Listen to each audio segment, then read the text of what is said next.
છો મારી channel HNS food સ્ટેશનમાં તમારું સ્વાગત છે।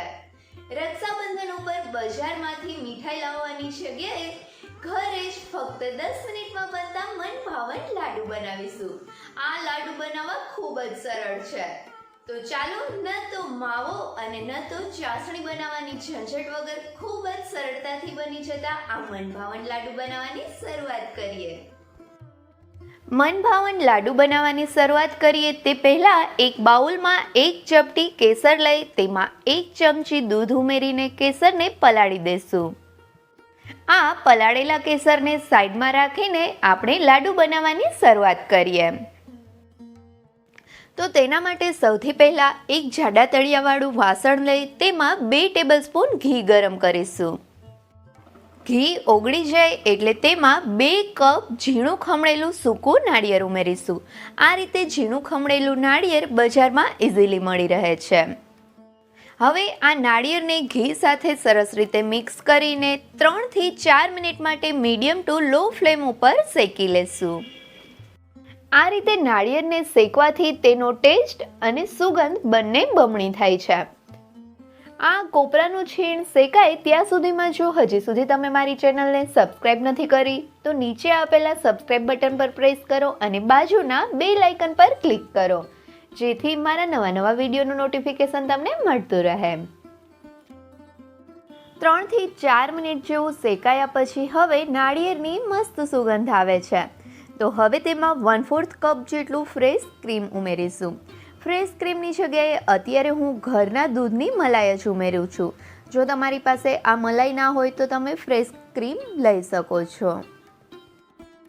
તેને સરસ રીતે મિક્સ કરીશું અને તેની સાથે જ પોણો અથવા તો આખા કપ જેટલું દૂધ ઉમેરીશું અને તેની સાથે અડધા કપ જેટલો મિલ્ક પાવડર અને અડધો કપ દળેલી ખાંડ ઉમેરીશું અને હવે બધી જ વસ્તુને સરસથી મિક્સ કરી લઈ તેને મીડિયમ ટુ લો ફ્લેમ ઉપર પકાવીશું। જનરલી મનભાવન લાડુ બનાવવા માટે માવાનો ઉપયોગ થતો હોય છે। અહીંયા આપણે માવાનો ઉપયોગ નથી કર્યો એટલા માટે મિલ્ક પાવડર ઉમેર્યો છે, પણ જો તમારે મિલ્ક પાવડર પણ ના ઉમેરવો હોય તો મિલ્ક પાવડરને પણ સ્કીપ કરી શકો છો, પણ તેની જગ્યાએ દૂધનું પ્રમાણ થોડું વધારી દેવું। બધી જ વસ્તુ મિક્સ કર્યા પછી આ મિક્સરને જેમ પકાવીશું તેમ તે થોડું કઠણ થવા લાગશે।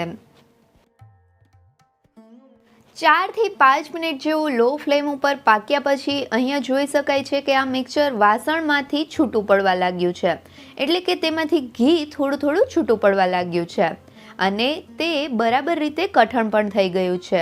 અહીંયા જોઈ શકાય છે કે આ મિક્સર લાડુ વાળી શકાય તેવી કન્સિસ્ટન્સીમાં આવી ગયું છે, તો હવે ગેસની ફ્લેમ બંધ કરીને તેને ઠંડુ થવા દેશું। હવે જોઈ શકાય છે કે આ મિક્સર ઠંડુ થઈ ગયું છે, તો હવે થોડું મિક્સર હાથમાં લઈને બંને હાથની હથેળીની મદદથી આ રીતે નાના લાડુ બનાવીશું। લાડુ બનાવતી વખતે મિક્સર હાથમાં ચોટતું હોય એવું લાગે તો હાથને થોડા ઘીવાળા કરી લેવા। હળવા હાથે આ રીતે લાડુ તૈયાર કરી લઈ આ લાડુને કોપરાના છીણમાં રગદોળીને કોપરાના છીણથી કોટ કરી લેશું। આ રીતે કોપરાના છીણથી કોટ કરેલા લાડુ ખૂબ જ મસ્ત દેખાય છે। હવે આ લાડુને પ્લેટમાં રાખીને આ જ રીતે બાકીના બધા લાડુ બનાવીને તૈયાર કરીશું। આ રીતે બધા લાડુ તૈયાર થઈ જાય ત્યાર પછી આપણે રક્ષાબંધનમાં જે રીતે રાખડી બાંધતા પહેલા ભાઈને ચાંદલો અને ચોખા લગાવીએ એ જ રીતે આ લાડુ પર આપણે ચાંદલો કરીશું। લાડુ ઉપર ચાંદલો કરવા માટે આપણે જે કેસર પલાળીને રાખ્યો હતો તેને લઈ તેને સરસથી હલાવી લેશું અને લાડવા ઉપર આ રીતે ચાંદલો કરીશું અને તેના ઉપર ચોખાની જગ્યાએ આપણે પિસ્તાની કતરણ મૂકીશું।